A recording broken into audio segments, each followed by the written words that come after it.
इस ज्ञान के आधार से आपकी आस्था या किसी परिवार जन्म में या किसी धन में नहीं रहनी चाहिए। जब आप यहां से चलन के योग्य होंगे और ये रहकर आपकी परीक्षाएं भी होंगी, आपके ऊपर कोई ऐसी आपत्ति ऐसा आएगा सच में, फिर आप देखेंगे कि मेरी वृत्ति बेटे में है कि बेटी में, पोते में है कि या पोती में, कोठी में या कार में। आप जी ने अपने उस जाड़ को स्वयं काटने की चेष्टा करनी है कि तो जुल्म हो गया, मेरा तो इसमें आस्था है। और यहां आशा रही तो वापस जन्म होगा, जहां आशा ता बासा होई और मन कर्म वचन सुमरियो सोई। आपकी यहां किसी भी चीज में आशा रहेगी, आस्था रहेगी, तो वापस आप जी को आना पड़ेगा। इसी यहीं पर मनमाने या फिर बैल बनकर आ जा। और यहां आशा नहीं रही तो फिर हमने आशा कब ना रहेगी, ये ज्ञान आधार बनाओगे, भक्ति घनी करोगे, दान धर्म खूब करोगे, उस भक्ति की शक्ति से भी आपके कुछ बंधन ऑटोमेटिकली कट जाएंगे। इतना दबाव बनेगा उसका, आपके मन में वो आने नहीं देगा और परमात्मा कोई ऐसी व्यवस्था आपकी बना देगा। और जो भक्ति नहीं करते तो फिर हमने यहां से तो जाना ही जाना है, भक्ति कर रहे हैं जो, उनके मन में ये आ जाना चाहिए कि फिर जन्म होगा तो फिर यह दुर्गति शुरू। मनुष्य जन्म भी हो गया तो मनुष्य जीवन में क्या सुख पाया अपना। आज हम 60 साल के हो गए, हमें पता है क्या मिला इस जीवन में और क्या हमारा था और क्या पराया था। तो इस ज्ञान के आधार से निर्णय हो जाएगा कि अगर फिर जन्म हो गया, फिर वो प्रोसीजर, बेटा ना हो तो दुखी हो गए तो महा दुखी, क्योंकि फिर उनके पालन में पोषण में कोई बेका देगी मृत्यु हो जाए काल, तो फिर रोज जाना करे काम, तो रो रो कर टक्कर मारेंगे, वह दुर्गति न्यारी। तो इन सब बातों को ध्यान रख के तो सच्ची श्रद्धा बना ले कि तो मरना पड़ेगा, पर इसी जगह चला फिर मरना ना पड़े, यहां से तो जाना पड़ेगा। तो इसलिए ये तो अपना है ही नहीं, चाहे बेटा है चाहे बेटी है, मोह है या ना है। तो अपने परिवार में आप जी ने ऐसे रहना पड़ेगा जैसे एक गाड़ी, रेलगाड़ी का कंपार्टमेंट होता है और उसमें आप सफर कर रहे हो, जिसका जहां स्टेशन आ जाएगा ऑटोमेटिकली उतर जाएगा। किसी का 2 घंटे का है, किसी का 10 घंटे का सफर है, किसी का 24 घंटे का है वो। तो ऐसे ही आप जी इसको ऐसा समझ कर रहोगे जैसे रेस्टोरेंट होते हैं, होटल में जाकर डट गए तो वहां सारी सुविधाएं होते हुए भी आपको पता है कि मेरी नहीं है, उनका प्रयोग भी करना है। उनमें मेज कुर्सी पलंग टीवी वहां पर है, उनका पंखा कूलर एसी फ्रिज उनका प्रयोग भी करना है, लेकिन अंडरस्टूड होता है कि मेरी को ना, ये तो धनी की है। तो ऐसे ही ये सारा रेस्टोरेंट, ये होटल, ये काल का है और हमने किराए पर अपनी पूंजी जमा करा का यहाँ, तो ये कुछ समय का रहने का यहाँ पर मिला हुआ है और ये व्यवस्था बता दी, इस खेती में बना रखा, ये मजदूरी कर, ये ऐसे खा ले, ये या छोड़ रखा है। लेकिन ये अपनी नहीं, हम यहाँ होटल में कुछ दिनों के लिए सटे करे हुए। यदि ऐसी आस्था आपकी बन जाएगी तो फिर कोई पल्ला नहीं पकड़ेगा आपका, कोई बाधा नहीं बनेगी। अन्यथा जो भक्ति नहीं करते हैं उनकी कैसी वृत्ति होती है। अब जैसे कोई पिछले जन्म में भी कोई भक्त भक्ति करता था और वो पार ना होया, आप जी हो, परमात्मा चाहते हैं कि तुम सभी पार हो जाओ, बहुत अच्छी बात है, क्योंकि पार होने के लिए तो ये सारा खेल हो रहा है आपको पार करने के लिए। अब विद्यालय में बच्चे फेल भी होते हैं और पास भी अधिकतर ही होते हैं, और कुछ एक फेल भी हो जाते हैं, तो वो फेल हुए हुए गणे दुखी होया करें। तो ऐसे ही एक व्यक्ति किसी जन्म में कोई प्राणी, कोई आत्मा परमात्मा से विमुख हो गया, भक्ति ना करी, छोड़ गया, तो उनको फिर लेता है भगवान शरण में। एक किसान के घर जन्म हो गया उस पुण्यात्मा का, अब कहते हैं जो जन आज मेरी जो जन मेरी शरण में एक बार आ गया, परमात्मा कहते हैं हमारी शरण में एक बार कोई प्राणी आ गया तो फिर उसको जब तक वो पार नहीं हो लेगा उसके पीछा हम छोड़ना को नहीं। जो जन हमारी शरण है ताका हूं मैं दास, और गेल गेल ला गया फिर वो जब लग धरती आकाश।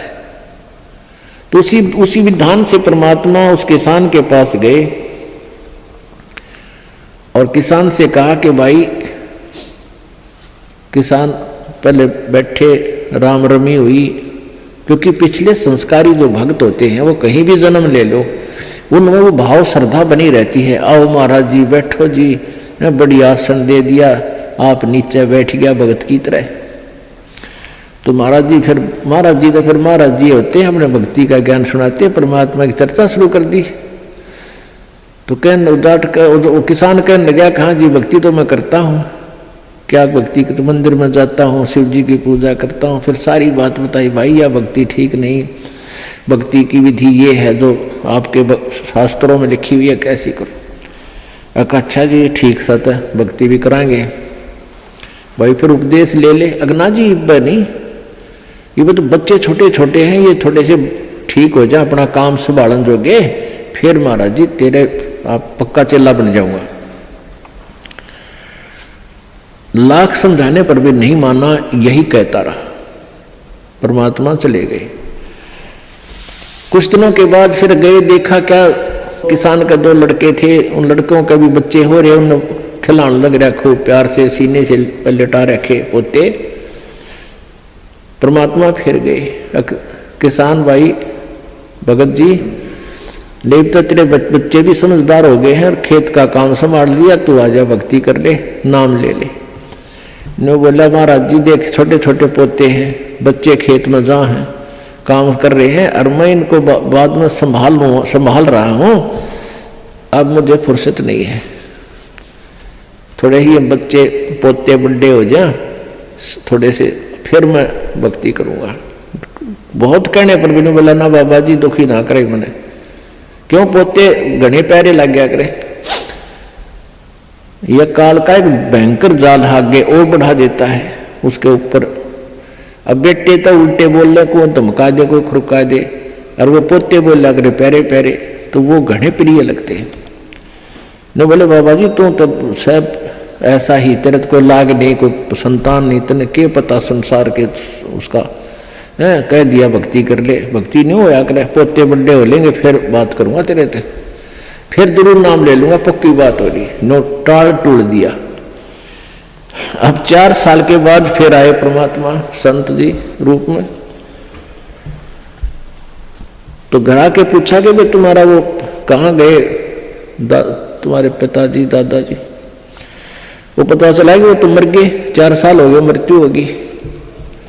मालिक को तो पता था, क्या था कि खेत में उन्हें का बैल बन गया, आके बैल बन गया, बैल की जूनी प्राप्त की, और खेतों में उसका बेटा उसको हल में जोत रहा।